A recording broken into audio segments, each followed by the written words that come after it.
to you. So, Professor Qian Cong has majored in biological sciences at Peking University, where she learned to predict structural and functional properties of proteins from their sequences. After that, she got her PhD from University Texas Southwestern Medical Center, and after graduating, she was a senior research fellow at the University of Washington at David Becker's group, where she set out to model protein-protein interactions on a proteome scale, a direction combining her expertise in large-scale data and protein evolution. This approach turned out to be very powerful, showing comparable performance to large-scale experimental protein-protein interaction screenings. Since 2020, she has started her own group, and she is an assistant professor at University of Texas Southwestern Medical Center, where she continues her journey in computational biology at large scales. So with further introductions, it's my pleasure to give the stage to Yuki. Oh, so should I start it now? Yes. Yes, please. Yeah. Thanks for the nice introduction. So I'm sorry about the late announcement. So I didn't reply to email in time. But thanks for the people who still come, and I hope that you will enjoy the talk. So today I will talk about is computing the human interactome. This is some project I wanted to do for probably 10 years, and we finally managed to do it in the last year. So this is just a general background of what we are doing. So this is now a very well-known phenomenon called coevolution. So what is coevolution? Like if you study sequence alignment very hard, then you probably will see residues that seem to be evolving in an interdependent fashion. So these like correlated changes in sequence alignment usually correspond. It's called coevolution, and residues that are co-evolving in most cases correspond to the residues that will come close to each other in the 3D space. So then you can use this coevolution phenomena to help predicting structures. So, but the methods to analyze coevolution have been evolving over the last decades. So like in like more than 20 years ago, so there's not too advanced techniques, and usually for studying coevolution, people look at one pair of residue in a protein at a time. So just like what I was showing you just now, like by like analyzing one sequence alignment, identifying what residues are co-evolving. So these methods did reveal some interesting biological insights, but they are not powerful enough to be useful for structure or interaction prediction. So then about like a decade ago, then people invented this so-called global statistical method. So what are global statistical methods? So instead of looking at one pair of residues at a time, global statistics allow people to look at all pair of residues in a protein at a time. So then by doing that, they were able to understand which pair of residues they are directly like co-evolving, which ones seem to be co-evolving due to transitivity of this coevolution. So this method yield a small breakthrough within the structure prediction field, where people can just, starting from the sequence alignment, predict what residues will come close to each other in the 3D space. And that will help people to be able to predict the topology of a protein from scratch. So it was a very exciting improvement. That's when I got interested in this field, but it did not really reach to people outside our field. But then finally, due to AlphaFold, and there's also Rosetta fold, and all these deep learning methods, they again revolutionized our way of looking at coevolution. So because these deep learning methods learned from the entire protein universe and try to correlate sequence and structure, so they are the best tool to infer this coevolutionary signal and using it to for structure prediction. So then now everybody knows about it, and then. But every like a huge improvement has a long history. So I just want everybody to like appreciate this long history before AlphaFold happened. So then with all these methods to understand the coevolution and predict structure, then obviously you can apply it to single protein. Then starting from multiple sequence alignment, you get coevolution, and you can now accurately predict structure of nearly any single protein. And obviously, you can also extend it to use this type of method to predict interaction between proteins. Because if two proteins interact, then whatever residues on the interface are also supposed to co-evolve. So all the methods developed for single protein can be used for protein complex. Although, like based on our experience in the most recent CASP, it's true that for almost every single protein you can correctly predict its homology, but it's not yet true that people always can get the protein complexes right, even with the most latest development. So then I will just briefly introduce to you like how would we predict whether a pair of proteins interact. So let's say you have two proteins A and B from human, and then you want to predict their interaction or whether how they interact or whether they would interact. Then what you would do is to gather like homologs, actually orthologs for these two proteins from all different organisms. And then if you assume protein A and B work together and bond to each other, then you would assume that they would evolve together. Then you can make an artificial like a concatenated sequences, like fusing these two sequences together and see, then you can start to analyze if they are co-evolving residues between them using all the methods that are established for single proteins. So, and then after identify these co-evolving residues, then you could try to dock to these two proteins and see if the co-evolving residues you identified do correspond to possible contacts on the protein-protein interface. So this is like the old school way when I was doing postdoc. This is exactly how I was doing it. But now, of course, a lot of this are packaged inside the black box of AI. But we believe that what AI learns are similar things. So they are like co-evolution. It learned to do co-evolution and also learned to model structure. So it learned better. It can like do these things in a more coherent fashion and achieve much better performance than the traditional statistical method. So to extend this kind of analysis to a protein-wide screen, then you simply need to repeat it for 100 millions of protein pairs. So it is as easy as that, but it's pretty challenging to really extend it to be a protein-wide PPS screen. So the first very important challenge, it is computationally very expensive. Let's say my goal was to really do it for human. The human will have 20,000 proteins that correspond to 200 million protein pairs. Like I have a small academic lab. This is really very expensive to do. And another very important thing is like if you are doing this PPS screen, you are facing an extremely low signal to noise ratio. Let's again take a human for example. So although you have 200 million protein pairs, it is estimated that the true interactions in the human proteome is only like 74,000 to 200,000. So this will correspond to a signal to noise ratio of 1 to 3,000 to 1 to 1,000. That means for every 1,000 possible random pairs, you are trying to predict only the one pair that is interacting. So then when these things, so with both these considerations, then you want to constantly balance between the speed of your screen and the accuracy of your screen. So then over the years, our like trade-off between these two factors is we would usually use a hierarchical pipeline. So we will start with some fast but not too accurate tool and apply it to many millions of protein pairs. And then from those millions of protein pairs, we would identify the candidate interactions that have higher chance of interacting, and then we only apply those slower but more accurate tool on those candidate interactions. So like we balance between the cost and how much we can gain at the end. So, but the tools that we put to this pipeline is keep updating as the field progress very rapidly.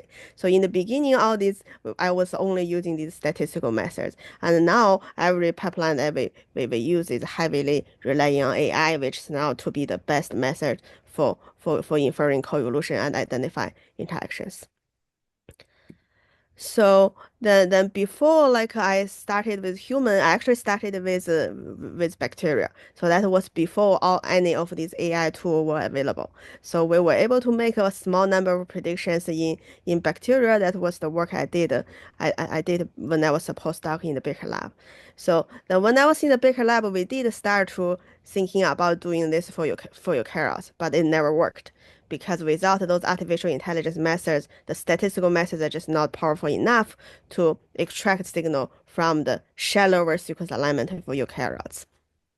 But as soon as I started my own lab, then there's the AlphaFold got to, like shocked the field. Then we immediately start to go back to this problem and thinking, okay, maybe now with this better tool, we were able to solve this old problem that we were thinking about for a couple of years. So then we just decide to go back to the east. And so we work on east because east has a relatively smaller number of proteins.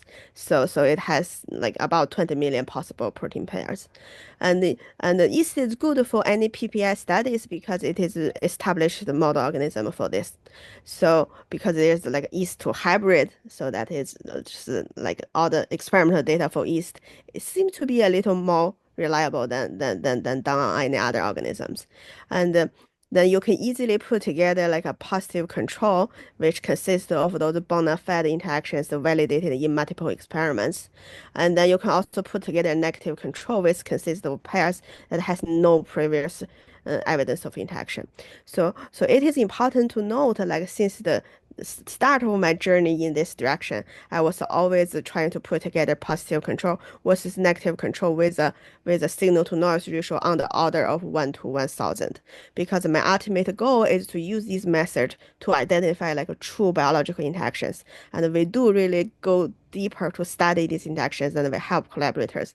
And we don't really want to like make prediction and there's a lot of false positives. So keeping this very real and very challenging signal to noise ratio allow us to allow our tool to be really useful when you apply it to real case scenario where you are indeed facing a 1 to 1,000 signal to noise ratio or even worse than that.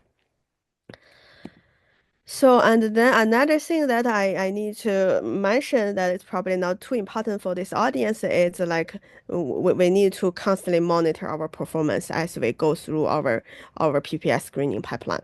And we are using precisions and recalls to monitor the performance. So just a reminder of how precision recall work. So for example, you have a set of predicted interactions and you also have a set of true interactions. And you would measure their overlap. The larger their overlap, the better your method is. So then to quantify like how large is the overlap, you can use this overlap to divide by the number of predictions. That you get a so-called precision. That is like how clean, how accurate your predictions are. And meanwhile, you can also use this interaction to divide by the size of the true PPIs. So that will indicate how complete your predictions are. So then these two features, they're usually reversely correlated. So it's hard to get very well on both. Just to help you to build some intuition on how these numbers usually look. So what we usually monitor is this so-called precision versus recall curve. So this is like as you try to predict more and more interaction, then you monitor like how clean your predictions are, and meanwhile how many true interactions you are able to recover. Then using the positive and negative control data set mentioned in the previous slides, then you were able to like try to make a precision recall in the curves like this. So if you have a totally random predictor, then you essentially you are just ranking all those proteins like randomly. Then you will get a precision and versus recall curve that is very close to zero because you have 1 to 1,000 signal to noise ratio. So like every one positive, you will get 1,000 negative. So you will get a precision that is close to zero and from the beginning to the end. And let's say if you have ideal way of predicting, then you will get all your true positives and you will rank them higher than any of the negatives. Then you will get a precision versus recall curve like this. And then realistically, you usually get a curve in the middle. And the area under this curve indicates how powerful your screening method is.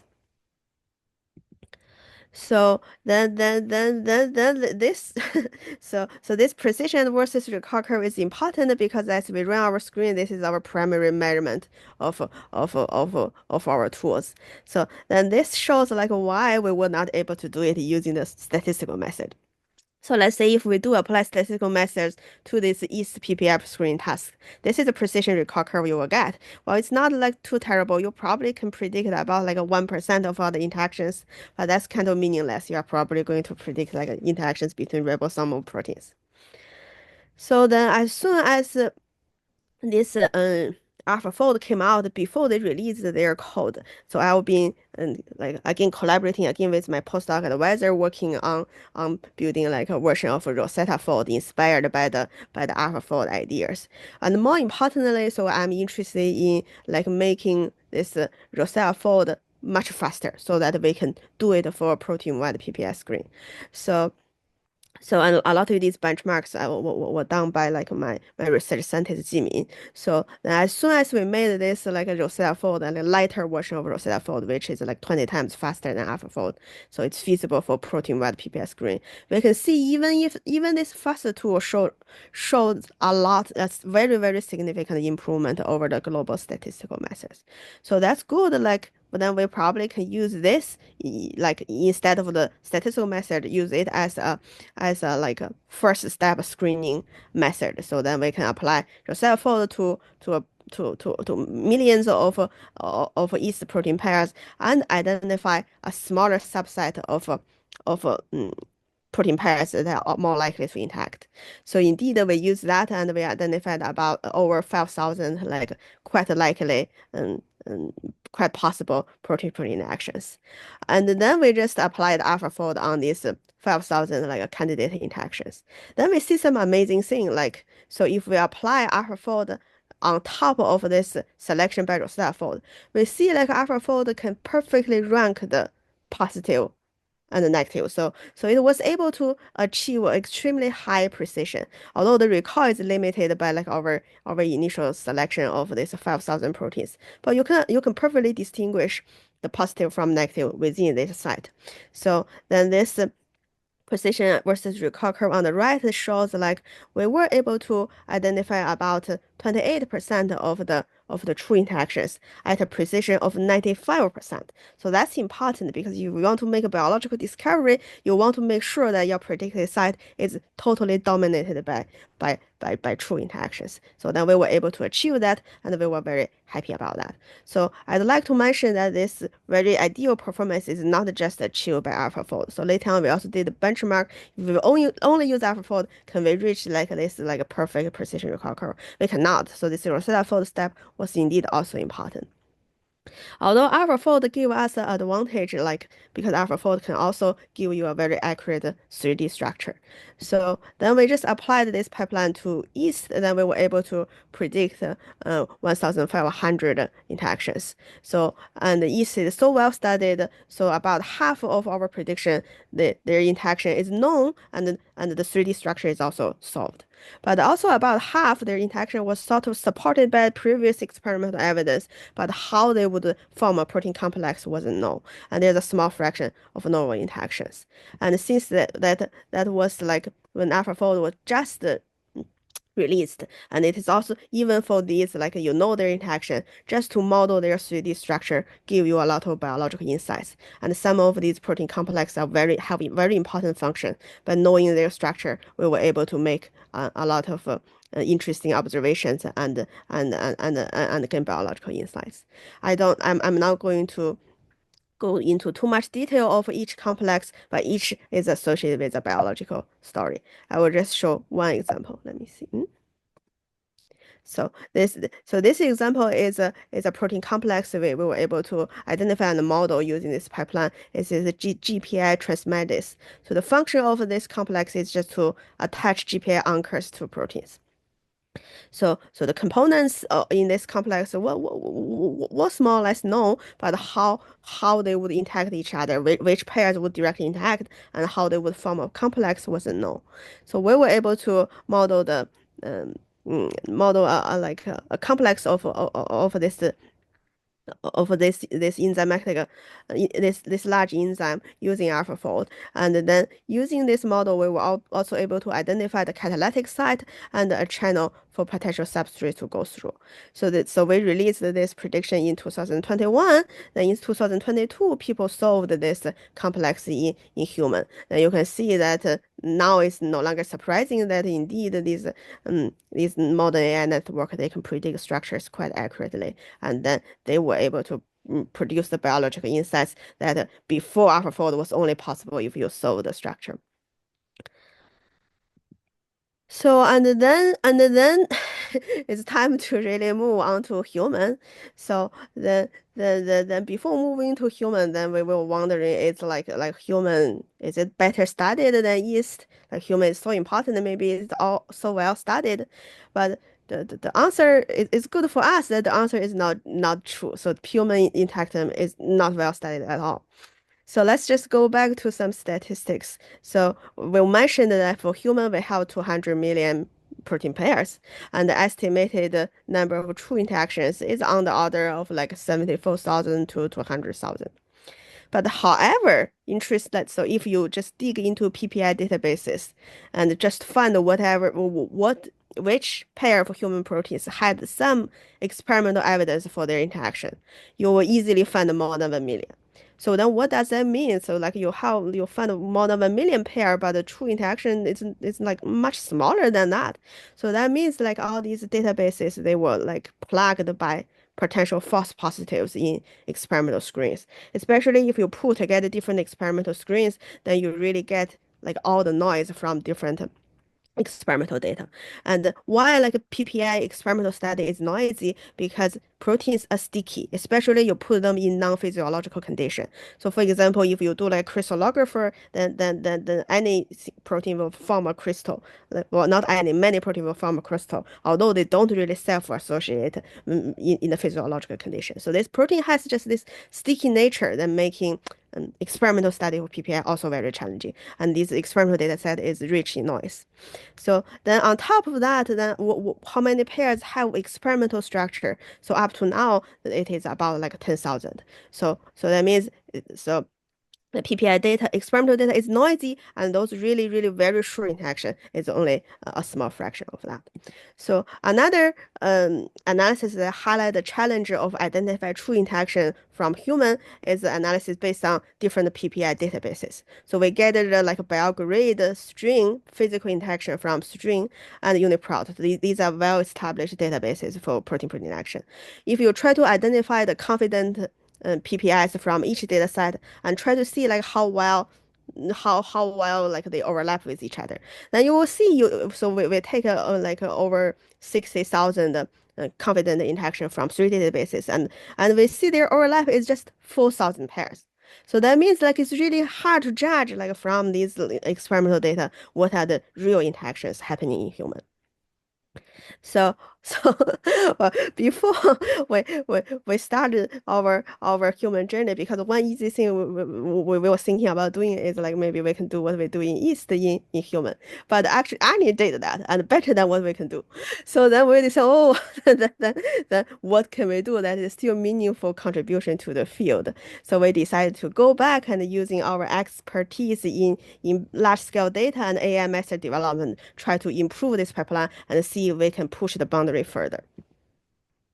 So so in our initial trial of trying to improve our method for PPI identification, we made a newer version of Rosetta Fold, like faster version of Rosetta Fold, just by incorporating the insights we get from the AlphaFold after its release, then we can learn better from their tool. So that did improve it did introduce a small improvement, but we were not happy enough about it because if you really do this huge, very costly screen and end up only identifying 10% of true interactions, that just doesn't sound like worth the money. But yet, due to our East paper, people in my institute is assuming that I'm the person who will be able to do it. But realistically, if they give me if 10 people approach me, I probably will be able to help one of them.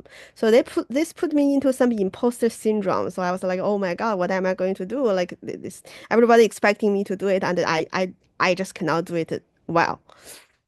So then I was this my imposter syndrome was solved by my brilliant postdoc who is really dedicated to make this happen.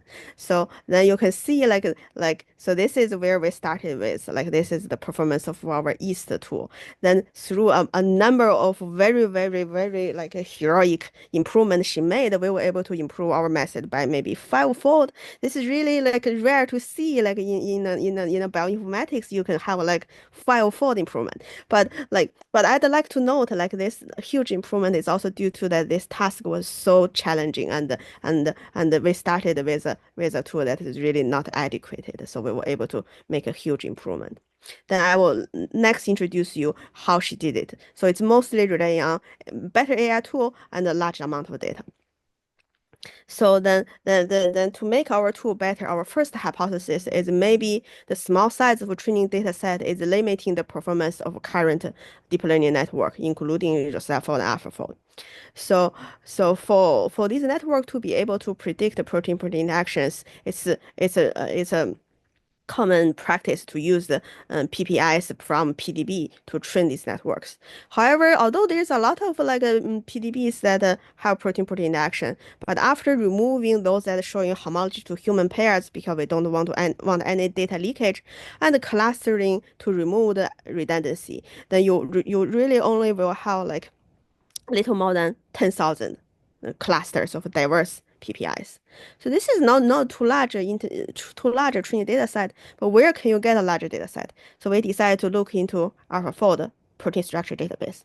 Alpha AFDB doesn't have it only consists of protein monomers, but inside protein monomers they are domains, and domains they are evolutionary units that got recombined to create these proteins, and these domains they do interact. And our hypothesis is that maybe the interaction between these domains will resemble protein-protein interactions. Then we can use the domain-domain interactions as a training data set for PPI prediction tool. So luckily, like before we dig into this PPI, we go back to this PPI task. We also developed a method to analyze AlphaFold models, in particular to identify evolutionary units from these models and try to classify them. So then this kind of tool allowed us to really identify domains from each AlphaFold models, and then we can identify domains that come close to each other from a confident interaction, and using that as a to enlarge our training data set.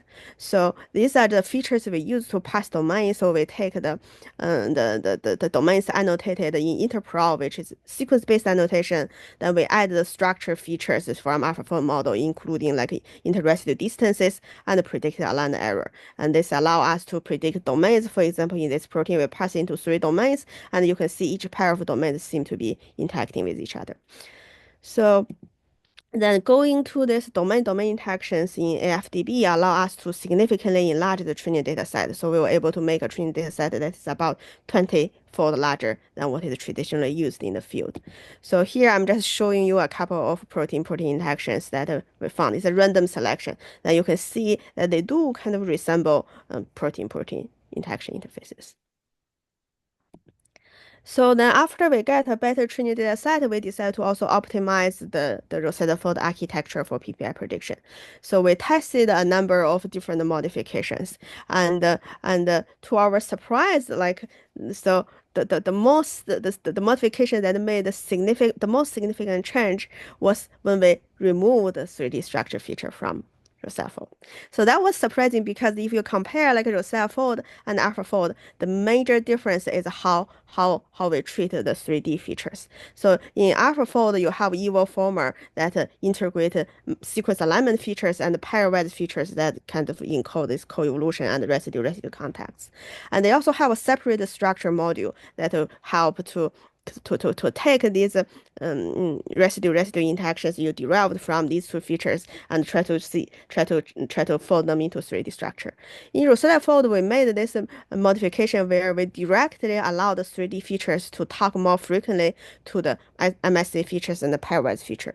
This change was important for protein design because this more close association allow you to easily go from a 3D structure to a sequence. But it probably wasn't the best option but best option for our prediction. It turned out if we remove these 3D features, just only using MSA and pairwise, we were able to get a huge improvement. So that also now we can be smart and think about why didn't AlphaFold choose to put the 3D features in the evoformer. Maybe they also observed something similar. If they do put it in, they probably also get worse performance for predictions. So then we just put together this new optimized architecture and along with our training data set. It's worth mentioning we also have, in addition to true interaction, we also put some negative interactions with pairs that shouldn't interact to allow the network to learn both sides. And then we made a much shallower network again, so to be a lot faster than AlphaFold, and then we trained the new model. So then another hypothesis is maybe the shallow sequence alignment for eukaryotes is limiting the co-evolutionary signal. This is particularly true for human because many sequences in human they are specific for higher eukaryotes. You simply don't really have a very deep and diverse alignment for human-specific proteins for higher eukaryote specific proteins. So this is contributed by the fact that a lot of the sequenced eukaryotic genomes in the databases are not annotated. Like if you take an NCBI and you get all their genomes, and only 20% of the genomes are associated with the predicted protein sequences. So although the genomic field did a lot of sequencing, but they are not really used by the protein science field because we don't even see the proteins from them. So, and even more, like in addition to the draft genomes that are non-annotated, there's also a lot of genomic data sets that in this SRA database from NCBI where people deposited their genomic sequencing, but they did not really assemble these genomic reads into genomes and they did not predict proteins from them. So there are like 30 petabytes of data in this database, just awaiting for people to dig into it and make discoveries. So actually, so just like in addition to my training in the protein science field, actually I spent 4 years in the genomic field when I was a grad student. So and like a lot of the genomes, well, not a lot, but at least maybe a couple hundred genomes in NCBI was actually deposited by people like me, by me, so by our team. So then we also will frequently deposit our genome, but we don't always deposit the protein sequences we predicted from them because to deposit that, then you need to do a lot of work. You almost need to hire a dedicated data depositor. So because there's a lot of rules in NCBS, it's difficult. So that's why people don't do it. We also didn't do it. So, but due to this genomic experience, and also my postdoc also used to work on genomics, we were able to build very efficient pipelines to mine all these genomic data set to predict protein sequences from them. So we just took this very large amount of data and try to get useful information for us. So and how did we do it? Just very briefly, we started from the genomes with proteins, and then we try to use these annotated genomes to predict more proteins from the draft genomes without annotations. And then we have more predicted protein sequences, and we use this to guide us to directly assemble protein sequences from genomic reads for higher eukaryotes. And a lot of very excellent and fast tools developed by people in the field was very helpful for us. So then, as a result of this data mining, we were able to get more than 20,000 eukaryotic species. We can actually get more because for this genomic data set, we only focus on the chordata and insects. But you indeed, there are even more diversity than this. But this was sufficient for us to make a huge improvement. So by using this data set, we were able to get sequence alignment that is about 7-fold deeper than what people can get by just using sequences in UniRef.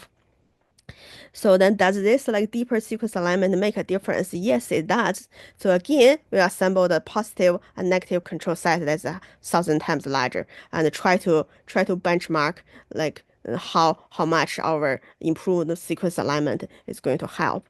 By the way, we call our sequence alignment omic MSA because it's directly assembled from genomic data.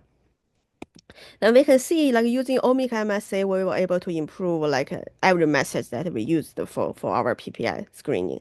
So that's good. So then then overall, like let's put all these together. So we have omic MSA, then we have a newer version of Rosetta 4 that's the tailored for PPI prediction, and we were able to improve significantly over over our previous tool. So this is like combining both omic MSA and our new tool. So this is the precision versus recall curve you can get.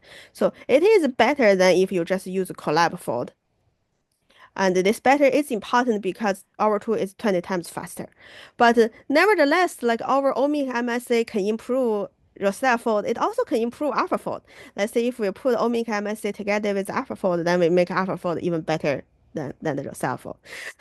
So, but anyway, then if you compare the time, then you can see that our Rosetta fold is a lot faster than AlphaFold, uh, and that allow us to do a protein-wide PPS screen. So then after we submitted our paper, the reviewers start to ask the questions. A lot of questions helped us to really dig deeper into this problem and gain more insights. So one question predictor asked is, you see, we were always comparing our tool against the AlphaFold. Then we saw, wow, AlphaFold is the gold standard, like that's the best tool that you should compare to. But reviewers don't think that way. Reviewers think, well, AlphaFold is not really designed for PPI prediction. You should compare to tools that develop for PPI prediction. So then, yes, indeed, then we gathered a bunch of these new deep learning methods, most of them based on protein language model for PPI prediction and see. Well, many of them, they just had a terrible prediction, like especially when you apply, because we always apply benchmark our methods using a 1 to 1000 signal to noise ratio. And many of these tools, they were trained based on like 1 to 1 or 1 to 10 signal to noise ratio. When you apply them to real world tasks, it simply doesn't work at all. But you do see there's one method that seems to be having a decent performance. Then we go into their training data set, we see they exactly use the human PPI to training. So a lot of the cases that in our benchmark set was exactly in their training data set. Then we try to remove this data leakage, but not even too extensively. We can already see, well, yeah, the performance really dropped. So from this experience, what did we see? Like a lot of these network dedicated for PPI prediction, they they are working by memorizing the training data set. If you don't allow it to memorize, then its performance drops drastically. So that so I think there's some general like difference in how we do this PPI prediction and how the machine learning people do PPI prediction using large language model. Because usually what they do is they take the ESM embedding and just convert the ESM embedding to a PPI prediction tool. Then the problem is they usually train using using the fact whether two proteins intact. So then they can only have like about like 100,000 training data points. Whereas for us, we are training this on the residue level. That each of our training case is giving you many possible contexts. So each protein pair will give you like 100 to 1000 residue contexts. So our effective training data set is like so much larger than if you just consider the fact two protein intact.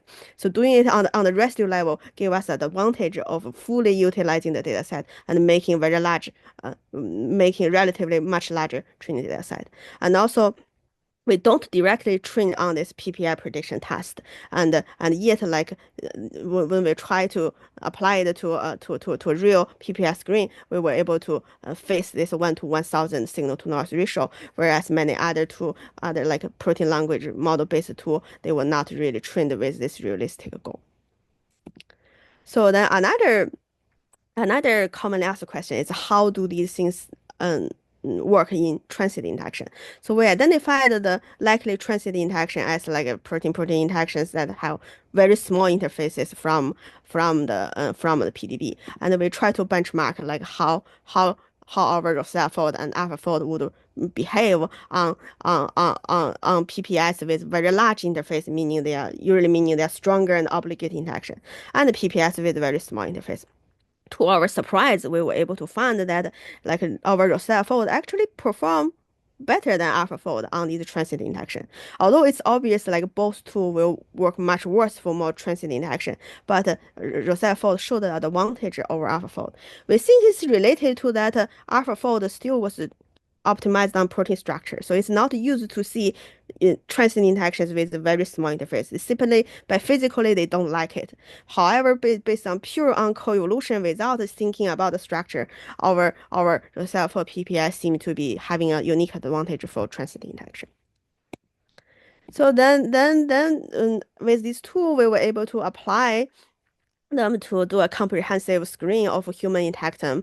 So we do have like a de novo screening pipeline, but we also coupled with some experimental guided pipeline where we take like um, protein pairs with existing experimental evidence and try to identify more confident interactions from them.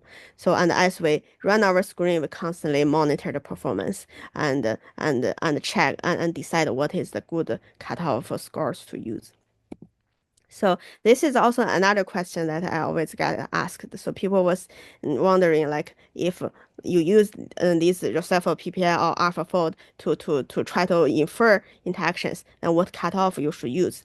So I would point out if you don't have any previous evidence, yeah, so there should be a curve. I didn't put it in. If you don't have any if there's no evidence, then I would only trust a prediction where you get like a interaction probability above 99%. So because they are such a big noise, so you only can trust a very confident interaction.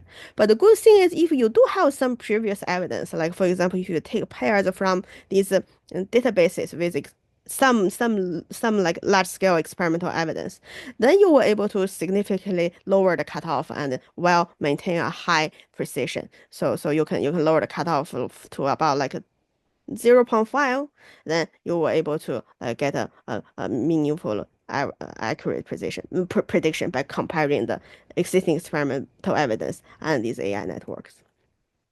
So and then so we just applied then applying this to the human, and we got 18,000 of predicted interactions, and it's very similar to what we see in the East, that a lot of these interactions they had some experimental evidence. Although experimental evidence, as I introduced you before, is not sufficient to really confidently suggest interaction, but the combination of experimental evidence and our prediction make it sufficient to believe that they are very confident.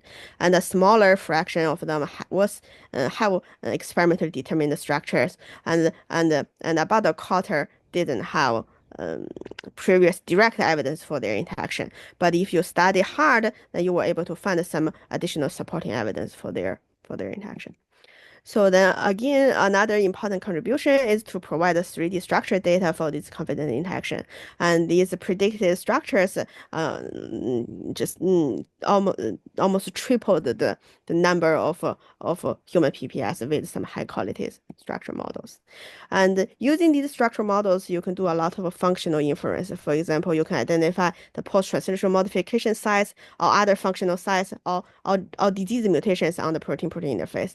And then the fact that they are on the interface already speak a lot about their potential potential impact. So then very importantly, using this tool, we were able to identify novel interactions that was not observed previously. One important, very good sign of our tool is it seemed to be good at predicting interactions between transmembrane proteins, which was a hard target for experiments. That's why a lot of our novel predictions is related to membrane protein, and in particular GPCRs. So below, I just have a couple of predicted interactions involving GPCR. Some of them, they are upstream molecules or downstream molecules of GPCR. They are also interactions between GPCR and between GPCRs and other transmembrane proteins. So if any of them, if like validated, they could lead to a really exciting biological discoveries. So another thing we can use these our pairwise interactions with screen that can help us to identify new components to known complexes. So here we just showcase a couple of known protein complex, and we were able to identify new components if that component is interacting with at least two known components. So the probably that so then we potentially can add a new component to these complexes. We also can identify protein complexes de novo. So here we showcase a couple of complexes that are dominated by the new members. So then if you dig into all the pairwise data, then you can try to identify new complexes that were missed by experimental studies. So then, since I'm running short on time, I will just skip these slides, and maybe if you guys wonder, then you can ask this question. So then, this is my view of the future of this artificial intelligence. So we think like using all these AI network and a lot of data, we can make a very realistic hypothesis about protein function. And then, but it's more important that we should collaborate with experimental biologists to turn these hypotheses into true validated discoveries. So. And with that, I'd like to thank my lab members and my collaborators that contributed to this project. And yeah, so with that, I'd be happy to take questions.